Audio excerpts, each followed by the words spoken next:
Bismillahirrahmanirrahim. Assalamualaikum warahmatullahi wabarakatuh. Alhamdulillahirabbil alamin wa bihi nasta'inu ala umuri dunya waddin. Wassalatu wassalamu ala asyrafil anbiya'i wal mursalin sayyidina wa maulana Muhammadin wa ala alihi wa sahbihi ajma'in. Amma ba'du. Rabbi shrah li sadri wa yassir li amri wahlul 'uqdatam min lisani yafqahu qawli. Yang kami hormati Bapak Ibu wali peserta didik serta anak-anak yang insya Allah senantiasa dirahmati oleh Allah Subhanahu Wa Taala. Pertama, marilah kita panjatkan puji syukur kehadirat Allah Subhanahu Wa Taala yang senantiasa melimpahkan rezeki dan rahmatnya sehingga kita masih bisa melaksanakan ibadah puasa pada tahun ini dalam keadaan sehat walafiat.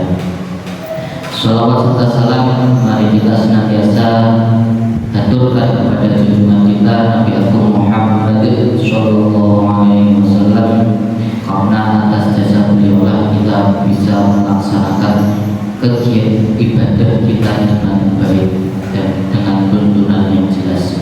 Biqaulillah Allahumma sholli ala sayyidina Muhammad wa ala ali sayyidina Muhammad. Bapak Ibu dan anak-anak semua, kita tentu pernah mendengar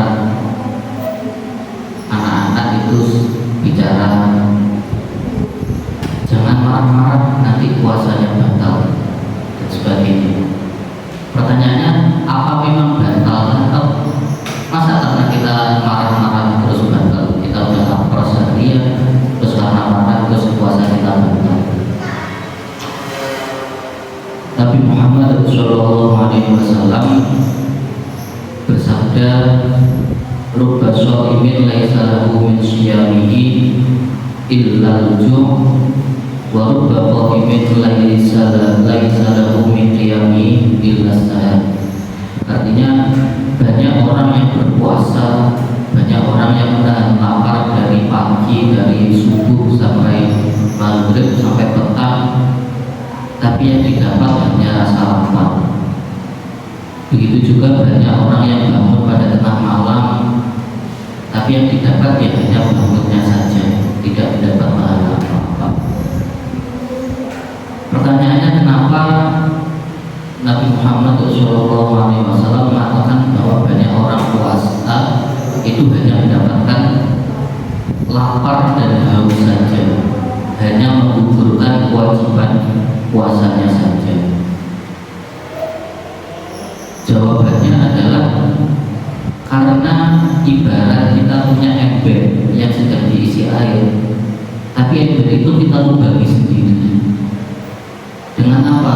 Dengan marah-marah tadi, atau dengan ucapan-ucapan yang kotor, mengolok teman, membuli, menyakiti temannya baik secara lisan maupun fisik, menonton hal-hal yang tidak seharusnya di sosial media. Perbuatan-perbuatan itu yang melubangi ember-ember kita, sehingga puasa kita selama sehari kehilangan pahalanya, padahal kita sudah menahan lapar dari pagi sampai sore, sampai petang, sampai maghrib. Nah, tentu ini menjadi suatu hal yang sangat disayangkan, karena kita tidak dapat apa-apa selain menggugurkan kewajiban. Oleh karena itu, anak-anakku semua, pada bulan Ramadan kali ini mari kita berbenah diri, mari kita meningkatkan kualitas ibadah kita, mari kita menjadikan puasa kita pada tahun ini bukan hanya sekedar ajang untuk menahan rasa lapar dan haus, tapi benar-benar menikmati segala hal yang bisa didapatkan melalui ibadah puasa. Apa yang harus kita lakukan untuk meningkatkan diri? Ada 3. Yang pertama adalah menjaga lisan, menjaga omongan kita. Jangan sampai kita selama puasa ini terus kita mengolok-olok teman kita. Jangan sampai kita berkata kotor. Jangan sampai kita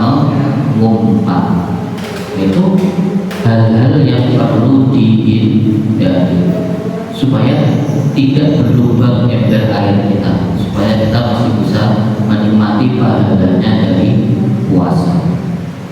Yang kedua adalah menjaga tangan kita, baik itu dari menyakiti orang secara fisik, memukul dan sebagainya, ataupun kalau zaman sekarang sudah ada sosmed. Nah itu kita harus menjaga supaya jari-jari kita ini tidak mengetik hal-hal yang bisa menyakiti orang lain. Itu harus dijaga. Dan yang terakhir adalah menjaga mata, menjaga pandangan.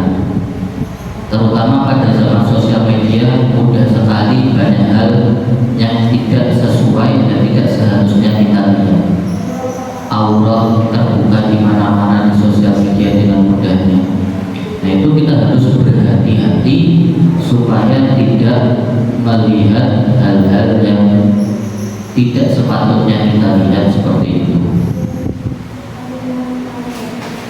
Bapak Ibu yang saya hormati serta anak-anak semua, demikian yang dapat saya sampaikan pada pertemuan kali ini. Kita berdoa dan berharap semoga Allah senantiasa memberikan kita kemudahan dalam menjalankan ibadah puasa ini, memberikan kita kesabaran untuk senantiasa mentaati perintahnya dan senantiasa menjauhi larangan-larangannya. Kita juga berdoa supaya semoga tahun ini kita diberikan ibadah puasa yang benar-benar puasa, tidak hanya puasa secara fisik tapi juga puasa hatinya, dan tidak hanya memperoleh lapar dan haus saja. Kurang lebihnya demikian yang dapat saya sampaikan. Ihdinas siratal mustaqim wal ma'fu minkum. Wassalamualaikum warahmatullahi wabarakatuh. Jangan lupa catat tanggal, pengisi kultum dan isi kultum di buku kegiatan Ramadan kalian. Semoga bermanfaat.